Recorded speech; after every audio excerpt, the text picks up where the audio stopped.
Assalamualaikum warahmatullahi wabarakatuh.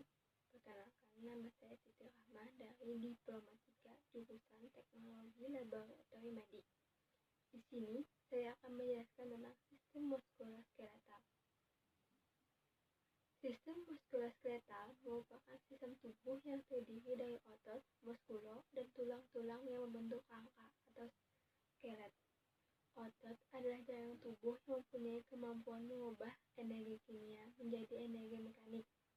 Sedangkan rangka adalah bagian tubuh yang terdiri dari tulang-tulang yang memungkinkan tubuh mempertahankan bentuk, sikap, dan posisi. Muskuloskeletal terdiri dari kata muskulo dan skeletal. Muskulo artinya otot, skeletal artinya tulang. Muskulo atau muskular adalah jaringan otot atau tubuh. Sedangkan skeletal atau osteo adalah tulang rangka tubuh. Yang pertama, saya akan menjelaskan tentang muskulo atau otot. Fungsinya: 1. Pergerakan. Otot menghasilkan gerakan pada tulang tempat otot tersebut melekat dan bergerak dalam bagian organ internal tubuh. Yang kedua, penopang tubuh dan mempertahankan postur. Otot menopang rangka dan mempertahankan tubuh saat berada dalam posisi berdiri atau saat duduk terhadap gaya gravitasi. Yang ketiga, produksi panas. Kontraksi otot-otot secara metabolis menghasilkan panas untuk mempertahankan suhu tubuh normal. Yang keempat, menyimpan cadangan makanan. Yang kelima, memberi bentuk luar tubuh. Ciri-cirinya: yang pertama, kontraktilitas. Serabut otot berkontraksi dan menegang, yang dapat atau tidak melibatkan pemendekan otot. Yang kedua, eksitabilitas. Serabut otot akan merespon dengan kuat jika distimulasi oleh impuls saraf. Yang ketiga, ekstensibilitas. Serabut otot memiliki kemampuan untuk menegang dan melebihi panjang otot saat rileks. Yang keempat, elastisitas. Serabut otot dapat kembali ke ukuran semula setelah berkontraksi atau menegang. Jenis-jenis otot. Jenis-jenis otot ada 3, yaitu otot rangka, otot jantung, dan otot polos. Otot rangka merupakan otot lurik, volunteer, dan melekat pada rangka. Serabut otot sangat panjang.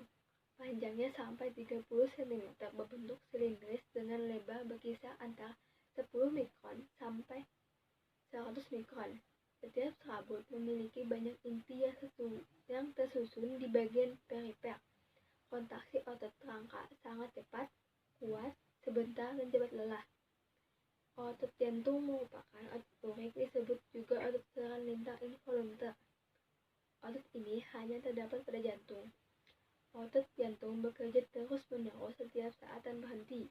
Tapi, otot jantung juga mempunyai masa istirahat, yaitu setiap kali berdenyut. Inti otot jantung berada di tengah. Serabut ototnya bercabang dan bersatu dengan serabut di sebelahnya. Kontraksi otot jantung otomatis dan ritmis. Otot polos merupakan otot tidak berlurik dan involunter. Jenis otot ini dapat ditemukan pada dinding berongga seperti kandung kemih dan uterus, serta pada dinding tuba, seperti pada sistem respiratorik, pencernaan, reproduksi, urinarius, dan sistem sirkulasi darah. Otot polos adalah serabut otot berbentuk spindel dengan nukleus sentral, berukuran kecil berkisar antara 20 mikron sampai 0, mm pada uterus wanita hamil. Kontraksi otot polos kuat dan lambat. Karakteristik kontraksi otot. Kontraksi isomerik, panjang otot tetap dan tonus otot meningkat. Sedangkan kontraksi isotonik, yaitu otot pendek dan tonus otot meningkat. Struktur otot. Yang pertama, tiap serabut terdiri dari dinding sel atau sarkolema, plasma sel, sarkoplasma, inti sel, nukleus. Yang kedua, tiap sel otot atau serangan lintang dibungkus jaringan ikat tonggak yang disebut endomysium. Yang ketiga, beberapa serabut otot dibungkus dengan perimysium. Yang keempat, beberapa kelompok serat otot dibungkus epimysium. Selanjutnya, saya akan menjelaskan tentang skeletal atau tulang.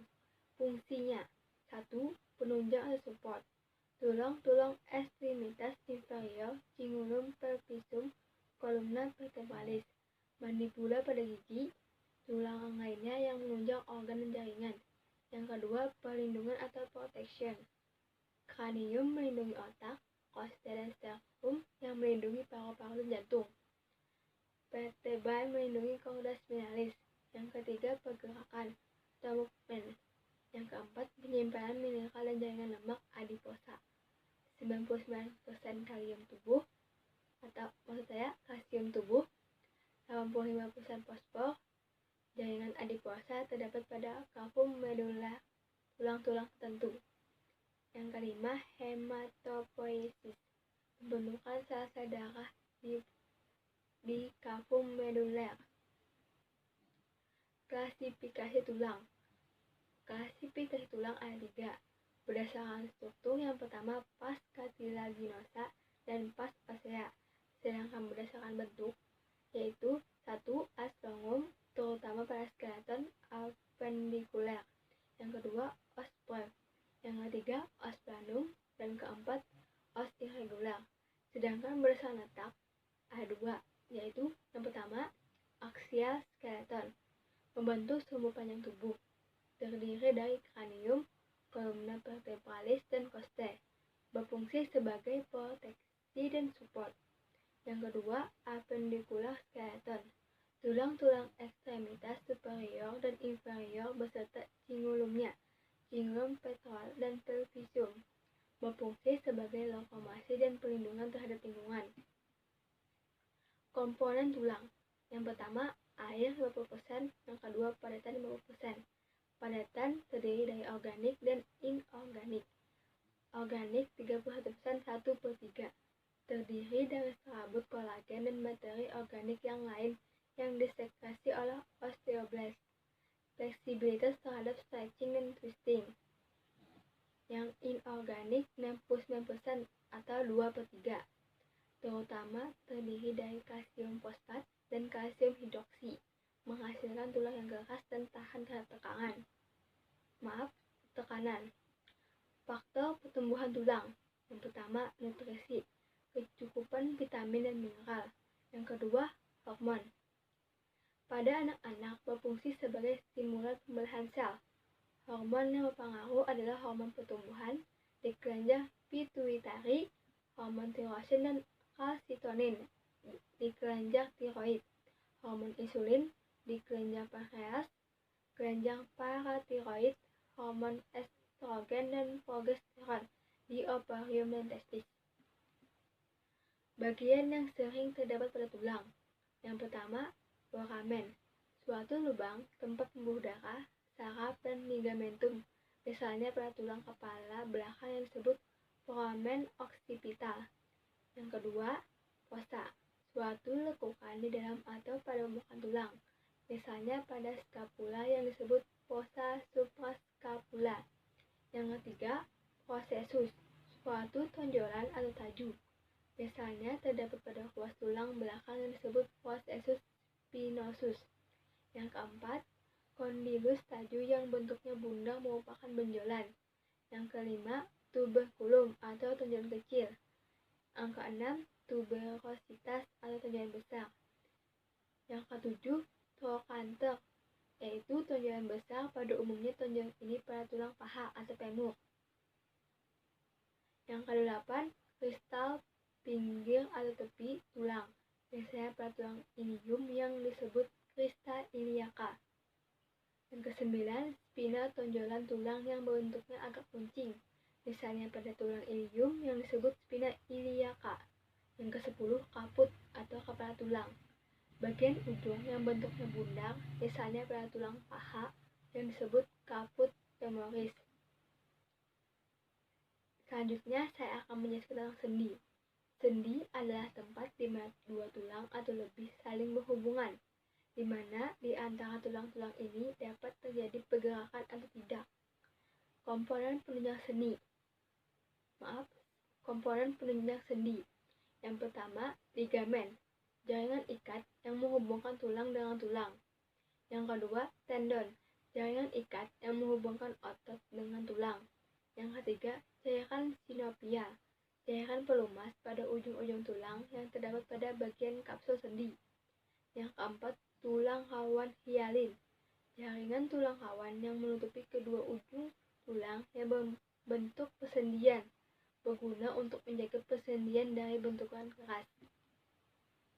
Klasifikasi sendi. Klasifikasi sendi berdasarkan jaringan penghubungnya ada dua, yaitu sendi fibrosa dan sendi kartilagenosa.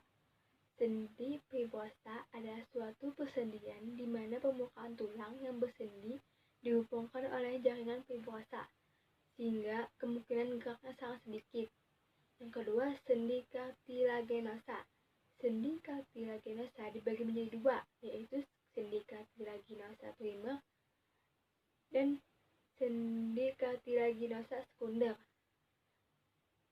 Sendi kartilagenosa primer adalah suatu persendian dan tulang-tulang yang disatukan oleh suatu lempeng atau potongan rawan hialin.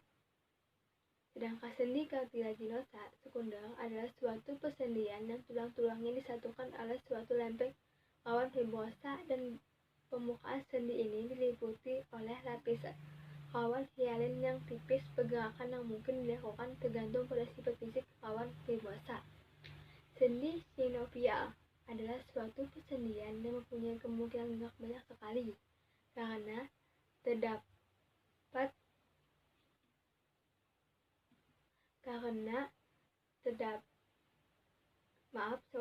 sendi sinovial adalah suatu persendian yang mempunyai kemungkinan gerak banyak sekali karena terdapatnya diskontinuitas di antara tulang-tulang yang bersendi, terdapatnya rongga sendi. Sedangkan berdasarkan hubungan antar tulang, artikulasi dibagi menjadi tiga, yaitu sinetrosis atau sendi mati, yang kedua amfiartrosis, yang ketiga diartrosis, sendi gerak. Sinetrosis atau sendi mati, persendian yang tidak dapat digerakkan, misalnya hubungan antar tulang kepala. Sinetrosis ada dua bagian, yaitu sinfibrosis dan sikondrosis. Yang kedua, amfiartrosis, persendian yang menggerakkan dengan gerakan yang sangat terbatas. Contoh, hubungan antar tulang rusuk dan tulang belakang. Diartrosis, sendi gerak, persendian yang paling bebas gerakannya. Macam-macam sendi gerak, yaitu sendi peluru, sendi engsel, sendi putar, sendi pelana, dan sendi luncur. Penyakit pada sistem muskuloskeletal yang pertama, tendinitis. Gejalanya, 1. Nyeri semakin berat saat bergerak. Yang kedua, ada sensasi krek atau plop saat daerah tendon digerakkan. Yang ketiga, daerah yang mengalami tendinitis terlihat bengkak, merah, dan teraba hangat.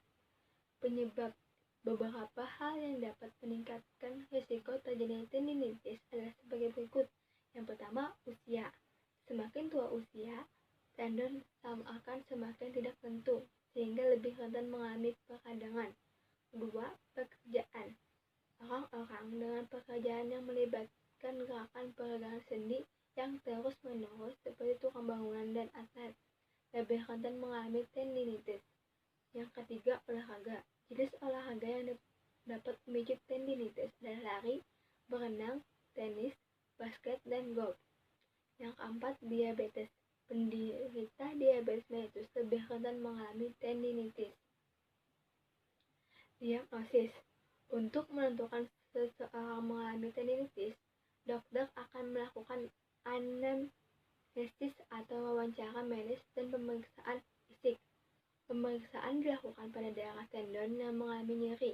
Terkadang bisa saja dibutuhkan pemeriksaan radiologi, bisa berupa foto ronsen, CT scan, atau MRI. Pemeriksaan dilakukan bergantung pada daerah tendon dan dugaan penyakit yang dialami.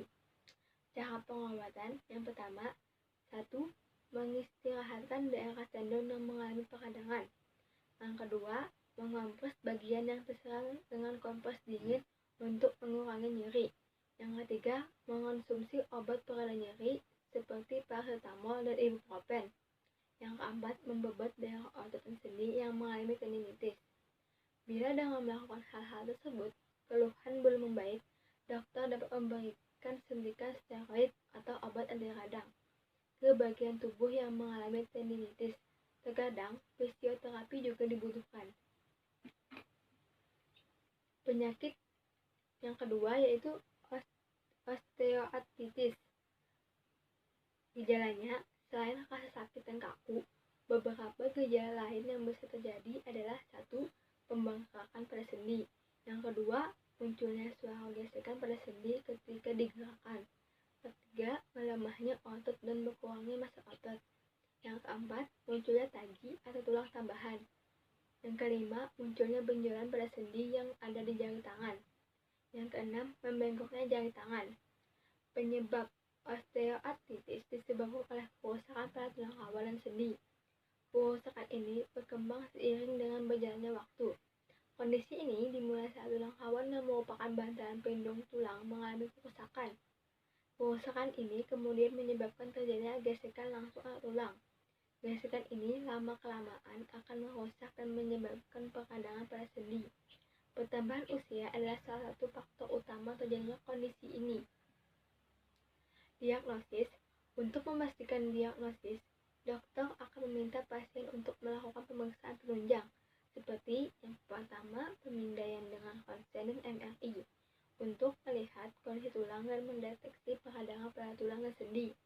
Yang kedua, tes darah untuk mendeteksi infeksi atau penyebab lain dari peradangan sendi. Yang ketiga, analisis cairan sendi untuk mengetahui apakah terjadinya peradangan atau infeksi pada sendi. Cara pengobatan osteoartritis juga bisa ditangani dengan fisioterapi dan operasi. Fisioterapi.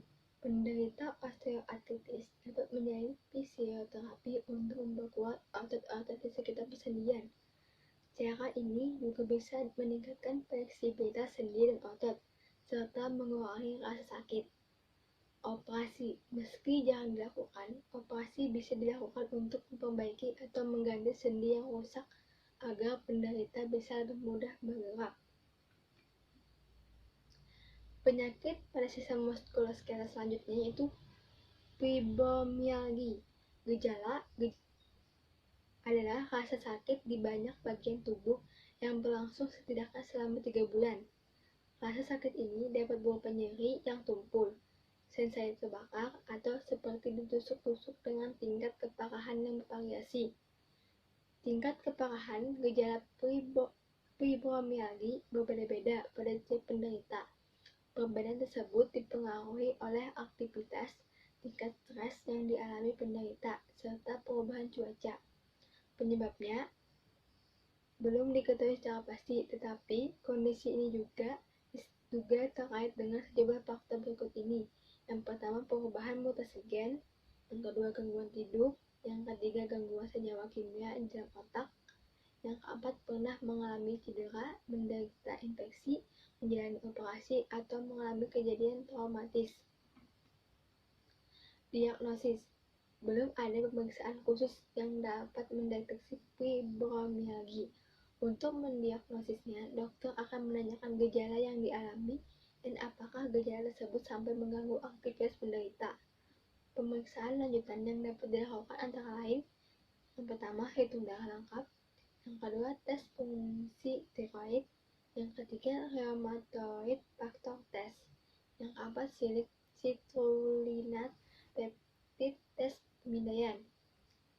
Cara pengobatan. Obat-obatan untuk mengatasi fibromialgi dapat membantu meredakan nyeri dan meningkatkan kualitas tidur. Obat-obatan tersebut antara lain: 1. Obat pereda nyeri seperti paracetamol, ibuprofen, atau tramadol. Yang kedua, obat anti kejang seperti gabapentin dan pregabalin. Yang ketiga, obat antidepresan misalnya amitriptilin dan loxanin.